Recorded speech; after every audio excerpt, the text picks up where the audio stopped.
Salut les amis, c'est Paolo. Pour vous servir. Pas de blabla, on attaque. Vous avez lu les consignes de sécurité importantes de la notice? Je vous fais confiance et si besoin je vous laisse cette notice en QR code et en lien en description. Je vais vous aider à mettre en service ma préférée, la ZA3P, en configuration classique, sans fermeture automatique, sans photocellule branchée sur CX, ni serrure électrique.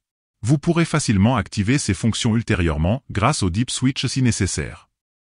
Avant d'intervenir sur l'armoire de commande, mettre hors tension la carte électronique. Je vous rappelle que l'opération ne doit être effectuée que par du personnel qualifié et spécialisé. Alors, comment brancher vos moteurs sans prise de tête? Moteur à droite ou à gauche, peu importe, assurez-vous seulement de brancher les fils du moteur qui doit fermer en premier, appelé moteur 1, sur les bornes U, V, W de la carte ZA3P.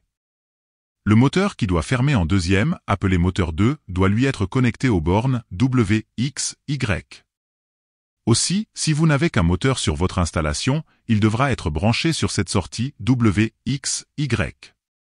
Une fois les moteurs raccordés, il suffira de vérifier si les phases des moteurs sont branchées dans le bon sens. Pour cela, à la fin de la mise en service, quand les moteurs fonctionneront, il suffira de positionner vos vantaux à mi-course, de couper et remettre sous tension l'automatisme et de vérifier dans quel sens les vantaux partent à la première impulsion sur la télécommande. Si les moteurs sont correctement branchés, alors, ils devraient partir en ouverture. Si l'un des deux, ou les deux, partent en fermeture, alors il faudra inverser les phases moteurs. Par exemple, si le moteur branché sur U, V, W se ferme, alors il suffira d'inverser le U avec le V. Même chose pour le moteur branché sur W, X, Y, il suffira d'inverser le X avec le Y. À chaque fois que vous souhaiterez revérifier le sens des moteurs, repositionnez-les à mi-course, coupez et remettez sous tension le système, et envoyez une commande, les moteurs doivent s'ouvrir. Dans le cas où vos moteurs sont encastrés au sol, comme les Frog par exemple, n'oubliez pas de brancher les condensateurs sur la carte ZA3P, les deux fils rouges sur un condensateur, les deux fils noirs sur le deuxième condensateur. Vous avez des arrêtoirs au sol ou sur les moteurs ou encore des contacteurs de fin de course intégrés au moteur, veuillez les régler au mieux avant de positionner vos moteurs à mi-course et de les verrouiller. Nous allons maintenant jouer avec les Deep Switch. Sur la barrette de Deep Switch, veuillez positionner le 2, le 8, et le 9 sur on, tous les autres resteront en off.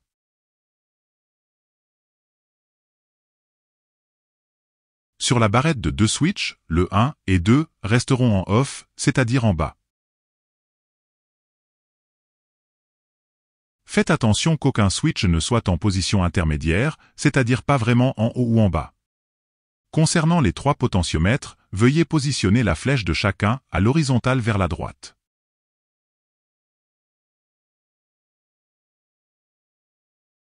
Pour le réglage du ralenti, pour le moment, je vous l'ai fait désactiver à l'aide du switch 9, vous pourrez y revenir et l'activer, si besoin, une fois que les moteurs seront en service.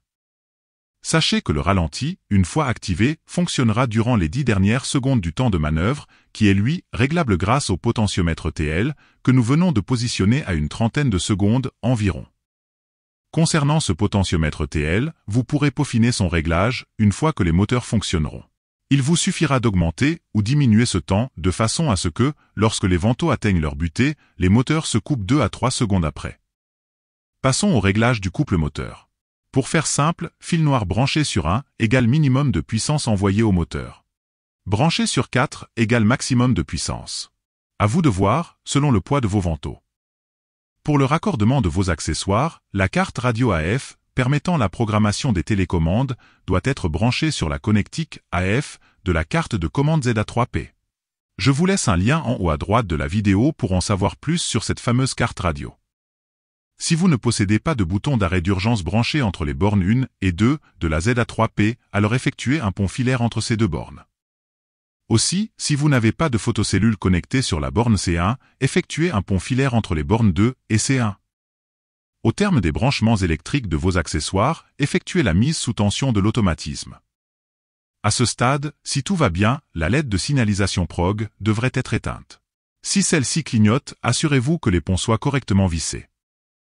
Si le clignotement persiste et que vous aviez une paire de photocellules branchées, alors faites un pont entre les bornes 2 et C1 afin de les shunter. Si la LED s'éteint, cela signifie que vos photocellules sont en défaut, vous pourrez revoir l'alignement ou le câblage de celles-ci plus tard. Pour l'instant, nous allons faire fonctionner les moteurs. S'assurer que la zone de manœuvre ne présente aucun obstacle. Munissez-vous de vos télécommandes. Maintenez la touche CH1 enfoncée, le voyant de signalisation clignote. Appuyez en même temps sur la touche de la télécommande à programmer. Le voyant restera allumé pour signaler la mémorisation de la télécommande.